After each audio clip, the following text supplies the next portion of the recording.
the keyboard to the boardroom, this is the Business of Esports.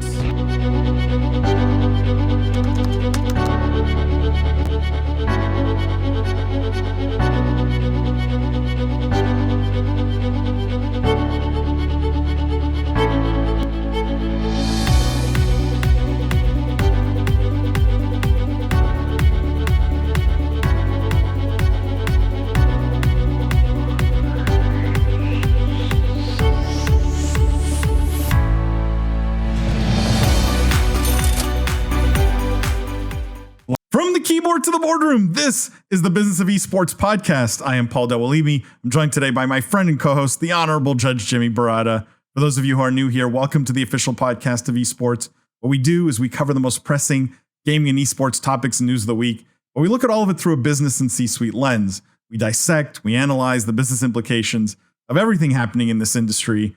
For our regular listeners, thank you guys for tuning in every week. Thank you for all the love, the 5-star ratings and reviews. If you haven't already, go leave a review on the podcast. Let us know how much you love it. Share it with a friend or a colleague, maybe. That's how we get more people to discover the podcast. And if you haven't, also make sure to subscribe, follow the podcast on any platform you listen to this on, whether it's Apple or Spotify or Google Play. Jimmy, how you doing this week?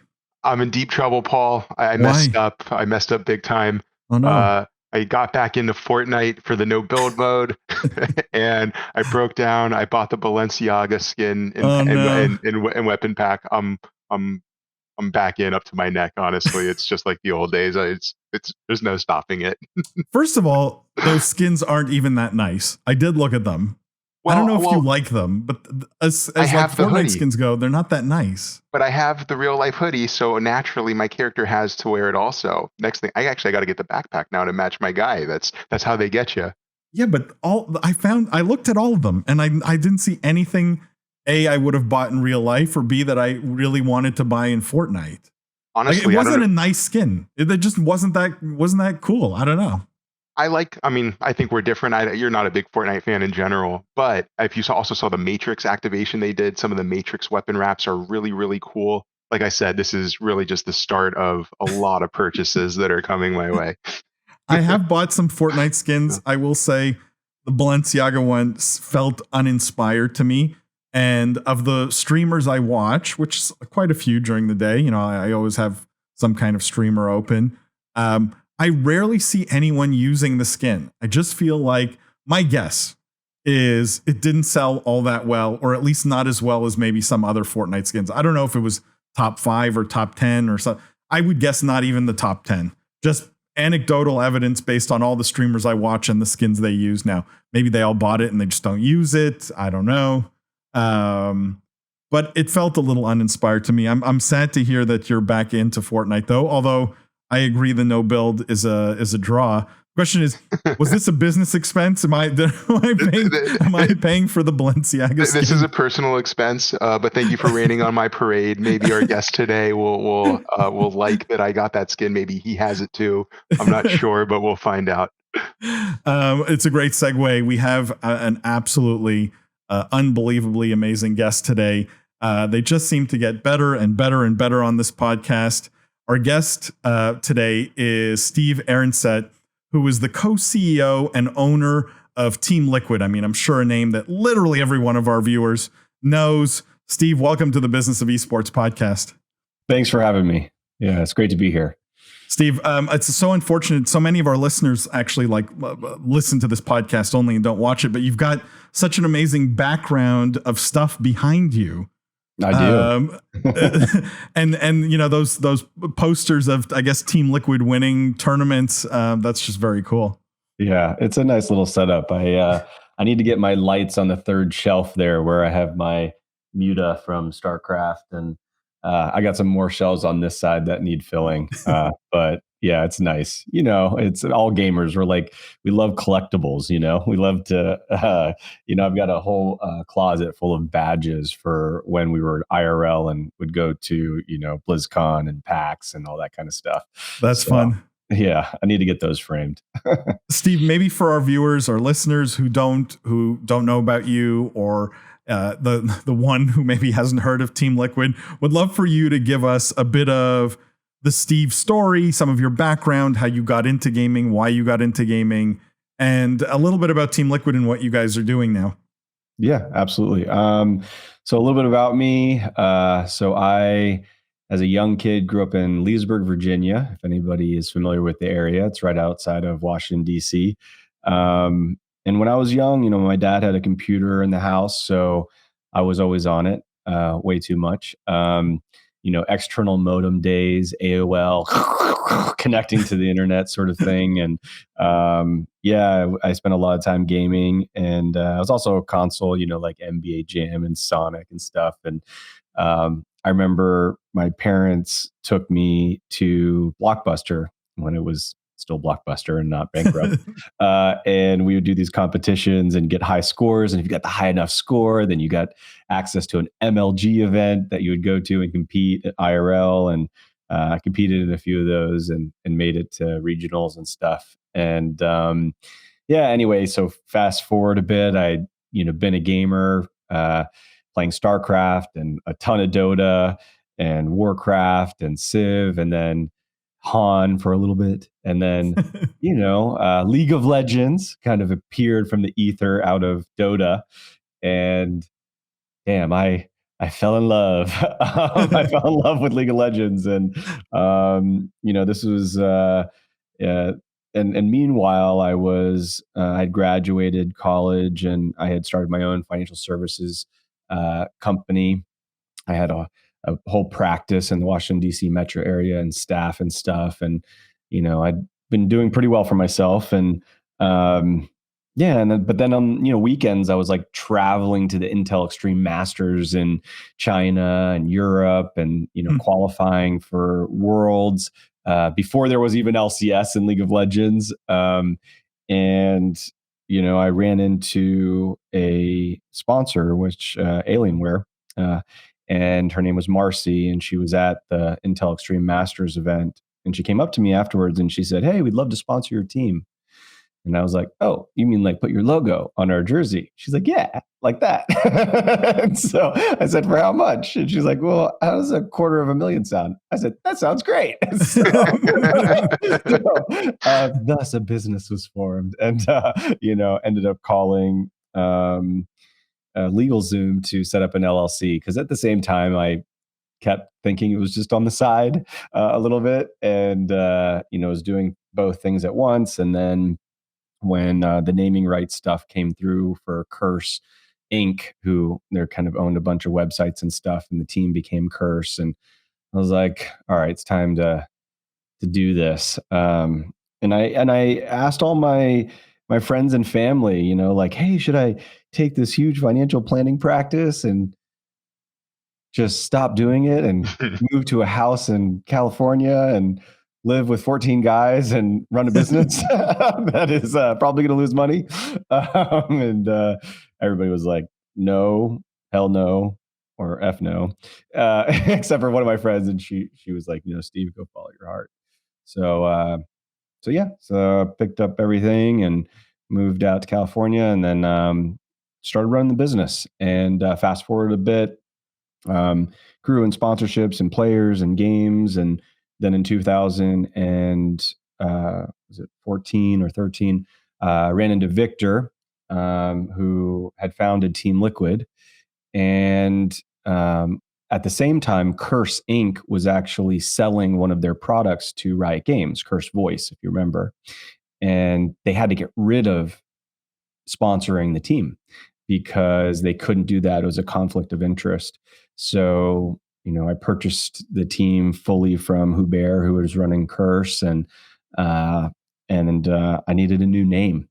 So I was either going to start my own brand or merge with an existing esports organization, and decided to make it work with Victor. And I remember I called him up and I was like, "Hey, Victor, I'm Steve. Nice to meet you. I was thinking, what about like merging our companies, splitting the equity down the middle, becoming co-CEOs?" Like, who the fuck are you? So that was great. And then fast forward a little bit more, and we sold a portion of the company to Peter Guber and Ted Leonsis. And then did a little investment there, and then have continued to do some small rounds since. And they've been amazing partners. And now Team Liquid is the most watched esports team in the world for 7 years in a row. And we've won more prize money than any other esports team in the world. And we've won more championships than any other esports team in the world. And got a pretty big fan base, and well respected, I think, within the community. I mean, it's such a great story, Steve. Let me start with a question I think I often ask heads of esports teams, who come on the show. And that is, where do you put Team Liquid on sort of the spectrum of esports teams? And the way I define it is, you've got, ultra competitive teams who are focused on winning on one end, and you have maybe more content media, hoodie focused teams on the other end, and both legitimately interesting businesses in their own right. But where on that spectrum have you always sort of seen Team Liquid, or maybe not on that spectrum? Like, do you define Team Liquid differently? Yeah, I would say we definitely gravitate more towards the focus on pursuing excellence, competition, fielding players as athletes and competing under our roster and winning championships. So that has been the kind of the main identity of Team Liquid. That being said, the general gaming audience is far greater than the esports audience. I think, traffic on Twitch, for example, maybe 5%, if I had to guess, of the total traffic on Twitch is esports related. So you just have a much larger opportunity to grow your fan base in a more substantial way by getting into general gaming rather than just esports focus. So that's something that will be a focus for us going into Q3 and Q4 and next year. That being said, I think some of those other teams like FaZe or 100 Thieves, their brand and their identity, I think, is very different than the Team Liquid one.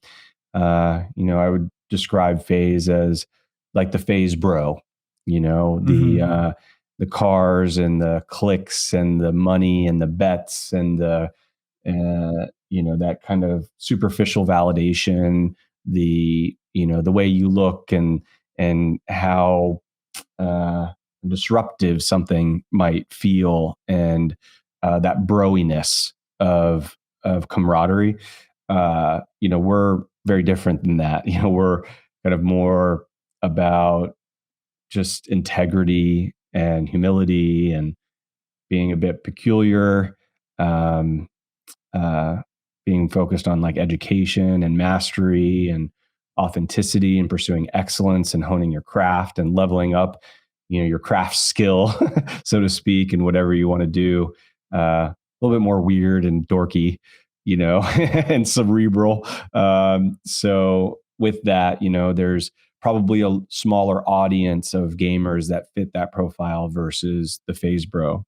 So, I think for us, part of that will be creating new content and finding collaborations that make sense for us.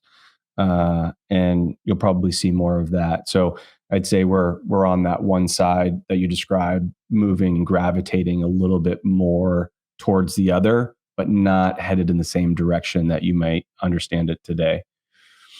Sorry, go ahead, Jimmy. Well, I just wanted to continue down this line because I kind of have a two-part question here, at least as I see it. As you're describing not only what's made you guys great and what's your core identity, but also in terms of where you're taking the business kind of and going more towards content creation. I mean, you guys are so successful across so many titles, mobile games, 17 different titles, I think, last I checked, and correct me if I'm wrong here. Yeah, I think it's 19 now or something. Exactly. You also lost count.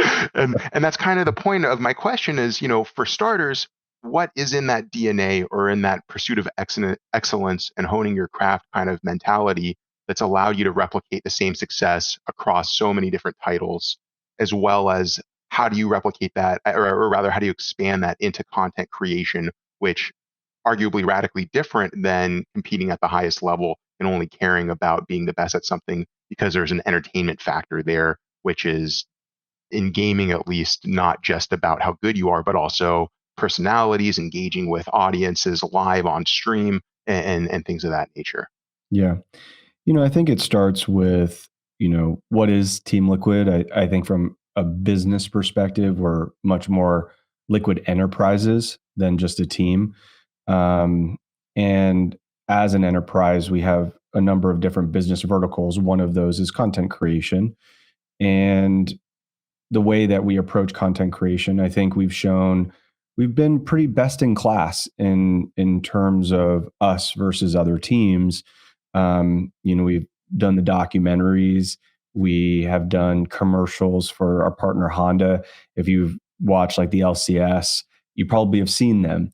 They're like car commercials, and you know how car commercials are. They're like, wow, those are car commercials. Like, a lot of money has been put behind this, and the idiosyncrasies that you have to pay attention to in order for it to go well.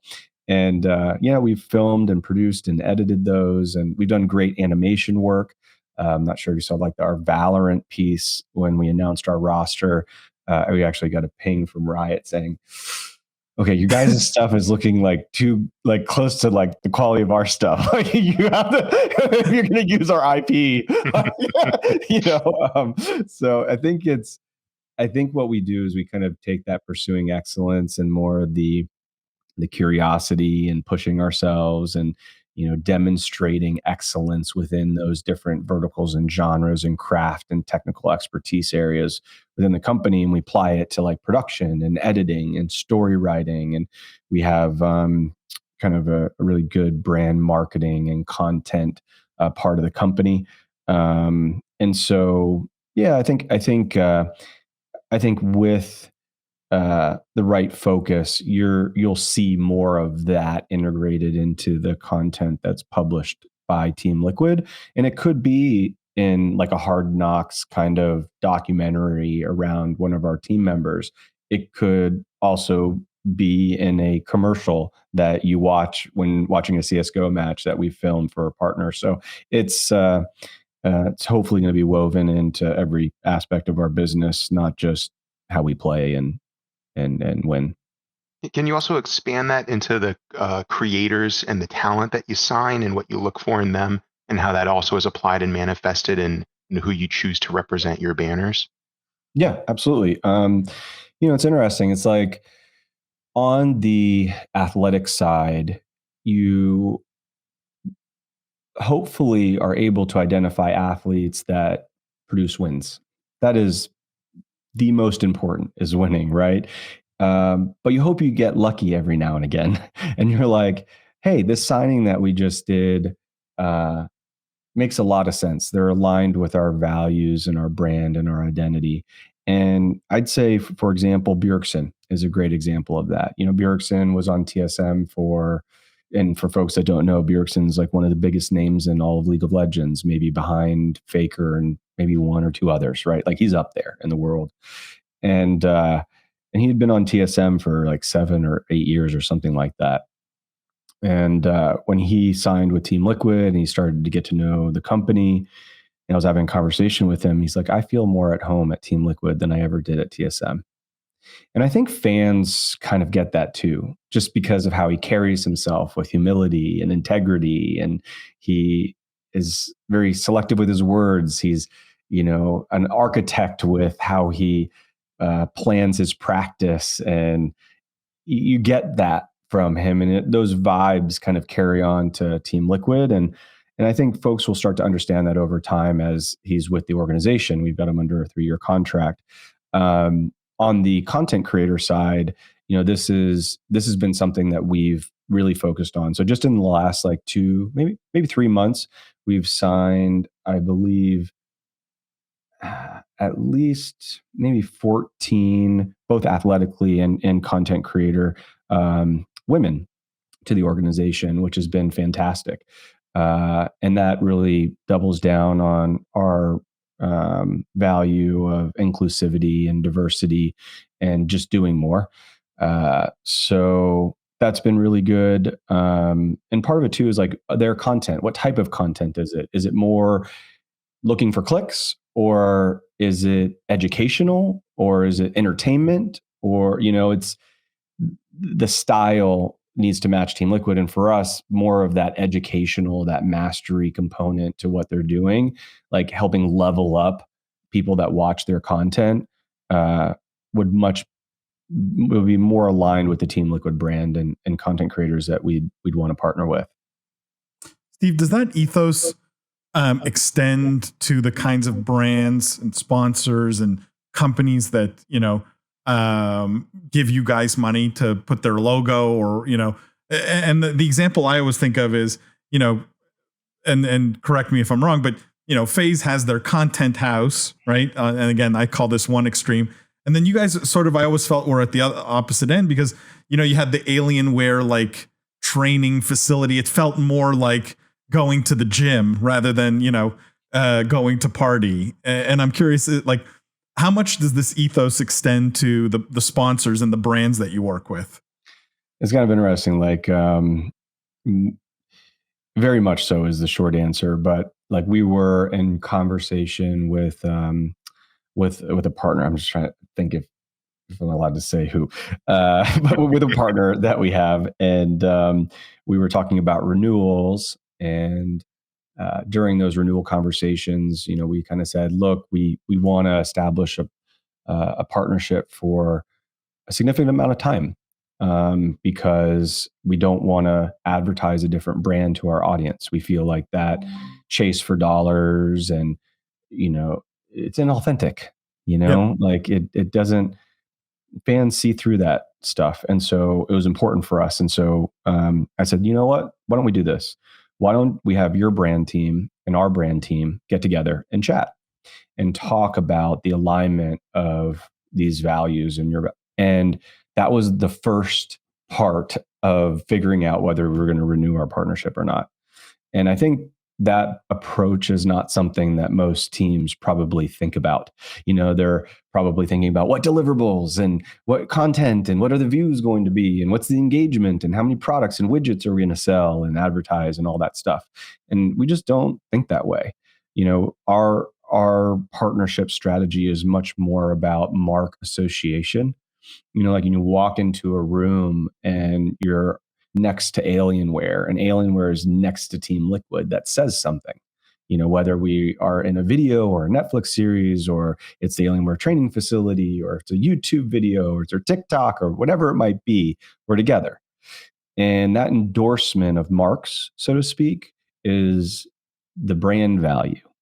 And we care much more about that and what it means than widgets. And of course, we do all the reporting and we're very polished on that side of the business. I don't mean to understate it. It's expensive. I think we spend like $500,000 just in reporting software per year. But the vibe of the relationship is very much a partnership. And that's the way we approach it. And I think that's why we actually have 100% renewal rate with every one of our partners for the last 8 years. Wow. So I think that just, it's, I guess, from the top, that's how we manage our partnerships. We treat them like we would friends, good friends. It's worked out. I mean, Steve, how much of your, like, I feel a lot of the owners, the CEOs of gaming companies that we bring on the show, a lot of times they're very young and, this gaming business is maybe the first company they've started or the first company that they've really, serious company that they've worked for. And so you see a lot of like gamers building gaming companies. You were obviously a gamer, but started in a very different career, right? Radically different with financial planning. How much of that have you brought to the esports world, to your business, or are they such different universes that I'm just curious how much of that has sort of seeped into Team Liquid. Yeah, I would say a good portion. I'd say from a young age, my entrepreneurial spirit, started selling burned CDs with MP3s that I illegally downloaded on the internet to my friends in class and put their favorite music on one disc. I did that too. Yeah, or doing lemonade stands and all kinds of stuff. I just love that. But that probably mixed with when I was doing a lot of the financial planning work, you learn about management and people, and yes, HR law and payroll and all these kind of aspects of business. When you're running a business, it all leads up to you. So I was able to execute it on a much smaller scale with a much smaller team, but I think I learned, people are everything and talent is everything. And the relationships you have with your staff and the trust that you earn, that you can easily lose, is imperative to alignment and doing more with more people. So I think that helped with building a company. uh, and building Team Liquid, and identifying and finding relationships with other people that have like-minded values. I think we're pretty good about, during our recruitment process and interview process, identifying folks that fit. And we call it doing things the TL way. And so, with that, it definitely helped for sure. And then my love for gaming and the fact that I game every day almost, and, I follow everything religiously, and my heart is so much in this. And the fact that I hope that, my actions or the team's actions have a positive effect on the maturity and the design of the esports ecosystem for teams and players. I think those things just kind of married well for like the right recipe for success for Team Liquid, I think. What can you share, looking at it from the reverse perspective, or I guess taking it the other direction, with regard to, not just your sponsors, not just the games you participate in or your talent, but also your advisors, right? Magic Johnson, Tony Robbins, Axiomatic, your investors, and the people that you look to for guidance. What can you share about that type of mentorship, that type of help, the alignment of values there, as well as the success of all of those contributors and what they've had in areas outside of gaming, and what they bring to the table to add unique value to what you guys are accomplishing at Team Liquid? Yeah. It's interesting. When Victor and I, needed to go raise $10 million to pay the LCS franchise fee, we needed to raise money. And I remember having a conversation with Victor, and we kind of said to ourselves, you know what?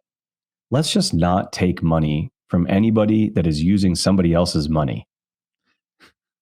Kind of simple, okay. But that kind of eliminated a lot of VCs. So no VCs, no. Yeah, no VCs and institutional, it kind of just cut out a lot of stuff. And I thought about it, yeah, because they're probably promising things to those other people and then telling us something different, and, I make it simple, but, I think what I'm trying to say is that it was important to find capital from somebody that saw the vision of Team Liquid and was patient with the horizon, that understood that we're not early in this. We're in, what's before it? We're in, just starting, a thought. I think folks don't get that about the esports and gaming industry, because there's just the aging of the population of the world and culture, and the number of people that are coming to PCs. Just a quick aside, when I grew up, I was, I guess, ashamed to be a gamer. I don't know. I definitely wasn't proud to be. I wasn't talking about it at school. I wasn't, I felt like there was a stigma with it. Kids now doing Fortnite dances in the classroom and in the cafeteria, it's just a different vibe, right? And the fact that young kids are probably getting PCs when I was one out of 100 that had a PC at home when I was growing up. These things just will change the dynamics associated with the potential of having more esports fans in the future. You can't fast forward that, right? People need to age, and so for me, it was it was just kind of a little bit of that with and then with Ted Leonsis and Peter Guber coming on board and doing the investment. they've been fantastic. I mean, we just built this platform called Liquid Plus, which is pretty amazing. And I remember reaching out to Ted Leonsis and his son, Zach, and we talked about, hey, Ted, you serve on the board of AMX, and Zach, you are very familiar with your fan products that you have for the Wizards and the Capitals. Like, let me download everything about like how this works. And that stuff is vital, I remember Peter was flying to I don't know the basketball terms. Damn it. Whatever the playoffs are in basketball, like the very end. Yep. I'm not conference finals. Yes. Something where he was about to win the championship or whatever. Mm-hmm. The world championship analogy. And so, so he was flying to that. He was in the plane on his jet. And I remember we had a board call, and I was pitching our League of Legends roster and the total cost to get the budget for what we would spend. And he's like, just do whatever you need to win, Steve. just win. And, I think I kind of say that in a joking way, but that mentality from an investor, right? That means a lot, right? Because there's probably other companies that are going into their boardrooms that are like, where's the return? What's the ROI? Like, show me, the money. Peter's like, show me the brand equity. It's like, it's just different. But is that because, Steve, that your investors are, traditional sports owners, right? Ted Leonsis, traditional sports owner. In their minds, are they banking on the idea that these esports teams like Team Liquid are going to be worth billions the same way, NBA teams or NFL teams or MLB teams all sort of have massively increased in value over the years? Like, are they coming with that mindset? Absolutely. And how much of their traditional sports background do you find helpful, but maybe also hurtful, right? Because we've had conversations on the podcast a lot about traditional sports, things that are common in traditional sports, trying to apply them to esports sometimes works, but not always. And I'm curious how much of that influences your decision making, some of their sort of traditional sports background, and what parts of it do you feel are helpful or which ones are hurtful? Yeah. Victor and I run the company. There's not, management from our greater Team Liquid board into day to day. It's very much a kind of request for assistance or help when needed. So there's not a lot of press down kind of do it this way from those other professional sports team owners. So I think there are aspects of what they do, but I think they also see this as also feeding into the way that they think about running their sports business. So it's almost the inverse. Interesting. They may have mastered this ability of selling tickets and monetizing real estate and stadiums and media rights and sponsorships and squeeze the orange on that. But maybe they don't understand the digital space and Discord and Twitch and media rights revenue coming from donations and drops and stickers and emojis instead of ticket sales, and how digital communities come together to celebrate watch parties and communicate with one another. So if anything, I think they're learning more about how to adapt their businesses from having insight into Team Liquid versus us trying to follow a model that has worked for them in professional sports and trying to apply it to esports. I mean, maybe a follow-up on this is this maybe one of the reasons you guys didn't go into the city-based leagues from Activision Blizzard? You didn't go into Overwatch, you didn't go into Call of Duty. Was any of that driven by some of the traditional sports influence? Did they have any input on that? Did you guys not feel it was the right sort of move for you? I'm curious that because you're literally in almost every other game. Why not those? Yeah. for Overwatch in particular, well, I believe that there are a lot of games out there, and then there are a few that are esports. And the definition for me for esports means that you enjoy watching a game as much as you do playing it, or probably could. And that spectator aspect of a game is quite rare. And and so there's a lot of games that don't apply to that. And I think Overwatch may have been one of them. And I know that they did a lot to customize the game and make it more attractive for viewers. And then you kind of double that with this fact that all games are on a product life cycle. Going back to economics, you have a introduction, a growth, a maturity, a decline that will happen, just like it happens with baseball, right? By sport, by game. And most games, they go up and they go down. And that's it. That's their life. And I think being gamers and having a sense of Overwatch and playing a lot of it, you kind of think to yourself, is this a league that is going to be like League of Legends? It's going to be around for a decade, that is going to continue to grow in viewership. So we have to ask ourselves these questions when we're thinking about paying, what was it, to like $20 million to own a spot in something that is built to have long-term success. It's very different than, League of Legends, which the world's viewership for League of Legends has increased every year after year for 10 years. That is a sport. And I don't know this, but my guess is their DAUs are down, which means that less people are playing the game. So what does that mean? That means you have a sport. That means people are watching your game and enjoying that as much as playing it. Now that is magical. Now, not every game can get there. And so for us to, invest a significant amount of capital into something that may not have that type of product lifecycle associated with it, there's some trepidation to it. Now, on the Call of Duty side, that kind of idea of home and away and having recurring games, I think was a textbook thing from professional sports. And I guess I just don't believe in that model. I think gamers like online, and I like hanging out with my friends on Discord. I just do.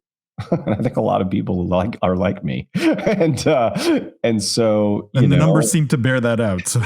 Yeah. And so, now I kind of like their idea of making them more entertainment events and not really there to watch the COD games, but to hang out and celebrate, IP and hang out with friends and stuff like that. That could be successful maybe.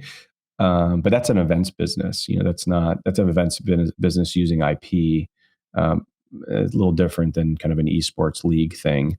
So those are at least part of the rationale for us, without getting into a bunch of other specifics around it. The other example I wanted to ask about, and this because I was watching this recently, was the WoW Race to World First, where you guys had arguably, I mean, not even arguably, clearly by far the best setup of any team, right? Like I feel like there was more chatter online about, I think it was the team chef or someone, and the catered meals that they were getting 3 times a day while they were raiding. I don't know if you can talk to that, Steve, a little bit. WoW, you wouldn't think of as a traditional esports, but a traditional esport, but where you guys have applied, I feel like the same Team Liquid kind of ethos. I don't know if you have any feelings on that specifically. Yeah, I mean, Race to World was such a fun event, and it's also a big undertaking, right? You have this patch that drops and everybody's racing to, basically beat the patch. And I think for us, having, I think it was 45 or 50 people, to all go to one location and do the broadcast and do the race. It was just it was quite the undertaking. But our events group and our production group and our partners all just kind of rallied, and we made it happen. And but I do remember, like, I think it was on day like 12 or 13, and this is after most Race to Worlds finish in 7 to 8 days. I was like, okay, we're spending like $35,000 a day. Someone fucking beat the jailer already. Like, figure it out, guys. Yeah, figure it out. It started to get a little expensive, and but luckily the viewership was fantastic, so it helped offset some of the costs and stuff. But yeah, the team was great. I can't wait for the next one, because we were supposed to have it at the Alienware training facility here in Santa Monica, but we actually took over the entire space next door, which is an additional 10,000 square feet, and we completely gutted and we're renovating it. So it just wasn't done in time. But the next one will be, and then that way we'll be able to do the race from the training facility, which will save a considerable amount on cost. So as we're talking about, audiences, entertainment, community-driven events, I just wanted to shed light and kind of get your thoughts and have you share a little bit more about your Ascension charity tournament for Valorant that you did with the Boys and Girls Club. What more can we expect out of Team Liquid with regard to charity-driven events, community-driven events, entertainment-based events, live, online, or otherwise, that are just unique opportunities for you guys to give back, but also to relate to the voice of your audience and the voice, I think, of the gaming community and society at large. Yeah, totally. I mean, even back in the Curse days and early Team Liquid days, I think giving back and participating in our communities that support our teams and players is a responsibility. And I think we've done a fantastic job of that over the years. We worked very closely with the Seattle Children's Hospital. We did some work with the Boys and Girls Club. We have done a good amount of work for City Year of LA consistently, and I think over time we've raised hundreds of thousands of dollars for these respective groups. But one thing that kind of stood out is that they were a bit disparate. There was a lot of different nonprofits and groups that we were working with, and we decided, we gotta focus in to make a greater impact. And so the Boys and Girls Club of LA was one that stood out to us, because what we realized is that within these communities, most of the kids that go to the Boys and Girls Club at home don't have access to a computer or good enough or reliable enough internet. And not having that access is almost like a starting point of not having access to opportunity. And so one of the good ways to partner with the Boys and Girls Club is to basically build gaming labs within each Boys and Girls Club around the country. And so we figured, let's prove out a case model, and let's go to the Boys and Girls Club of Metro LA, which is one of the largest in the entire country. And let's build a lab and figure all this out. And let's bring in like the executives from the Boys and Girls Club to come and see what we've done here, so that we can hopefully convince them to model this out and for us to do this for tens of thousands of locations and provide access to underprivileged communities that don't have access. And so it's been fantastic and really rewarding. And just to see the kids' smiles and, them playing with their, these high-powered Alienware laptops, it's just super cool. And of course, they're going to be doing schoolwork and stuff on there too, not just gaming, but it's schoolwork. Yeah, it's schoolwork. Yeah, alt tab back to the game. So yeah, I think like I said, I think it's a responsibility. It's such a cool initiative, and I hope that gets rolled out to every Boys and Girls Club everywhere, because that's the promise of gaming, right? It's the mass accessibility, if you can get them the equipment, right? And so I think that's such a great initiative. Can we switch gears, Steve, and talk a little bit about the challenges of running and building an esports org?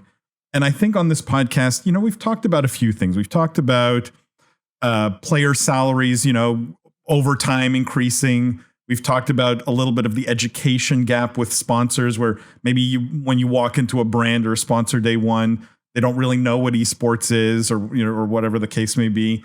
We've talked about just in general the difficulties of growing a brand globally, right? Like you have to reach people everywhere who follow different teams and different games, and that requires that's a challenge in and of itself. I'm curious, when you look at your own business, what do you see as the greatest challenge for Team Liquid from a growth standpoint?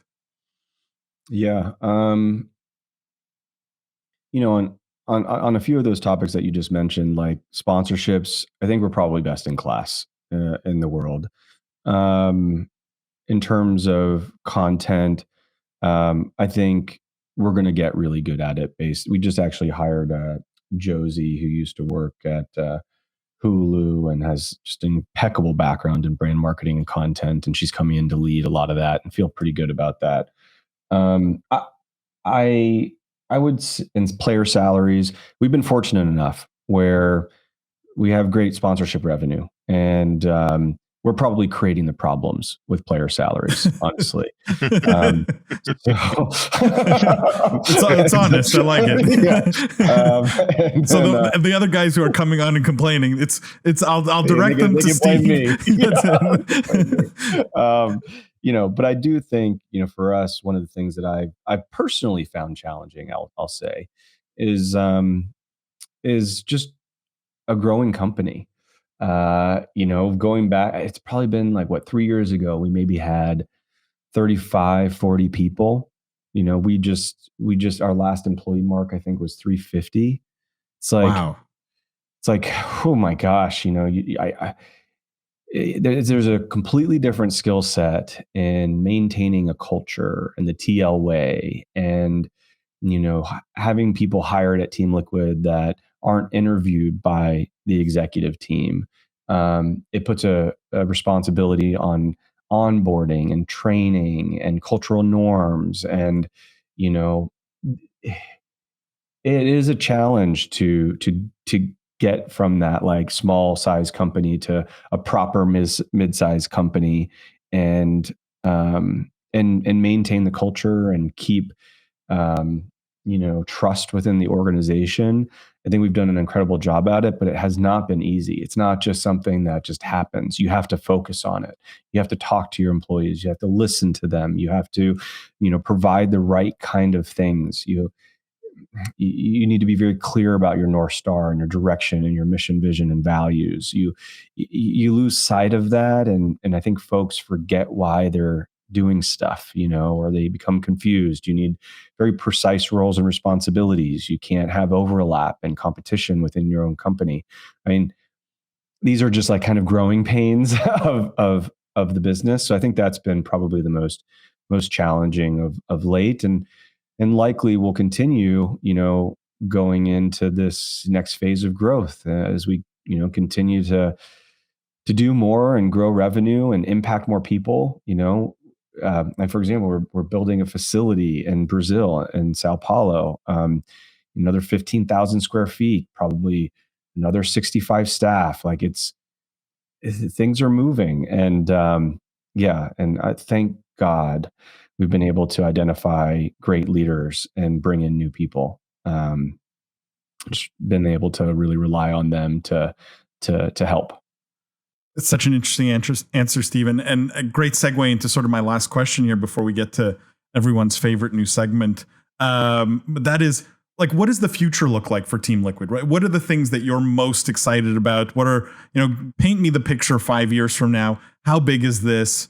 What should we all be excited about to see in the next 5 years? Yeah.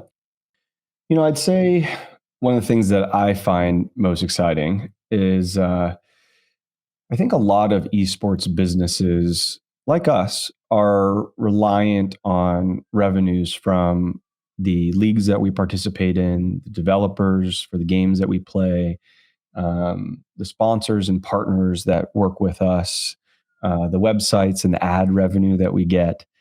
And a lot of this is great. It's good.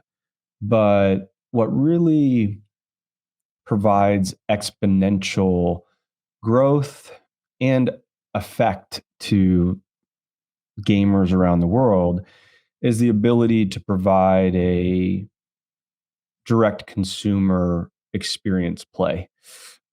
Something where Team Liquid is the host of a watch party or a community event digitally and probably IRL to some degree.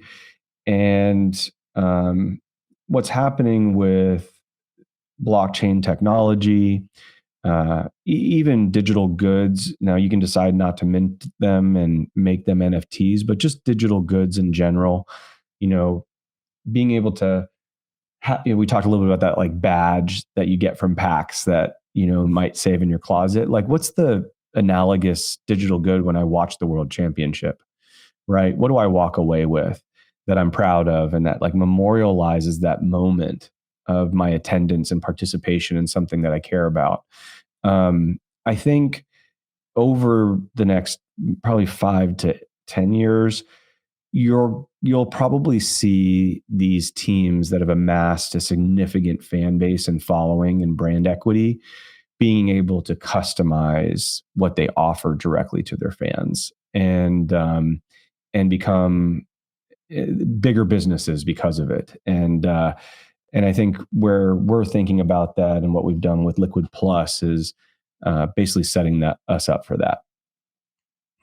It's a cool future. I'm excited to see it.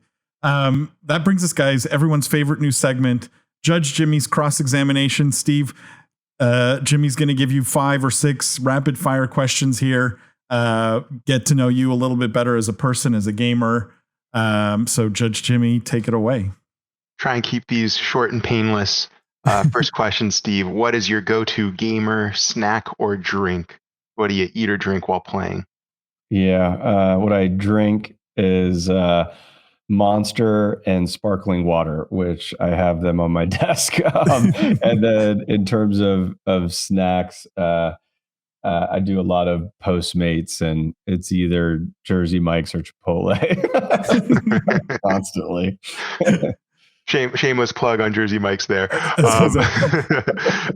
Let's follow up. It is also up. True, though. Let's follow up. And I don't want to get you in hot water, so you don't have to name names, but I'll ask, who is your favorite streamer to watch? Or if you want to keep it more broad, what's your favorite game right now to watch on Twitch? Yeah, my favorite game at the moment is actually AoE, AoE 4. It's funny. I don't know if you look at my Twitter, I posted a picture of like my most played games on Steam by play hours, which I didn't even know was a thing until my friend was like, yeah, you could look it up and see like what your most played games are and how much time you've invested in each of these games. It's like, oh my God. And so quickly climbing the ranks is AoE 4 just because I played a ton of StarCraft, and it's an RTS, and I love it. I think it's balanced and it's a lot of fun in the games. There is just not another game where my heart is racing and I'm intently focused on the game, perspiring. And if I just lose focus for a second, I'm going to lose the game. It is just so intense, and I love that. It's just a genre that's not in vogue anymore, though, right? That's the sad part. It's really fallen off. There hasn't been a great RTS that's like broken through on the esports side like StarCraft did, but I love AoE. Yeah, it's a great game. So let's broaden that for the next question. Favorite game of all time? Oh, it has to be League of Legends. I mean, without a doubt. League of Legends was the start of all of this for me personally, and I've come to love Riot Games. I have come to love League of Legends as a game. I am infatuated with League of Legends community, and I still to this day get excited and nervous, and I have anxiety just being around events and people and casters and fans, and I still get butterflies. It's been the centerpiece for me personally within the gaming space.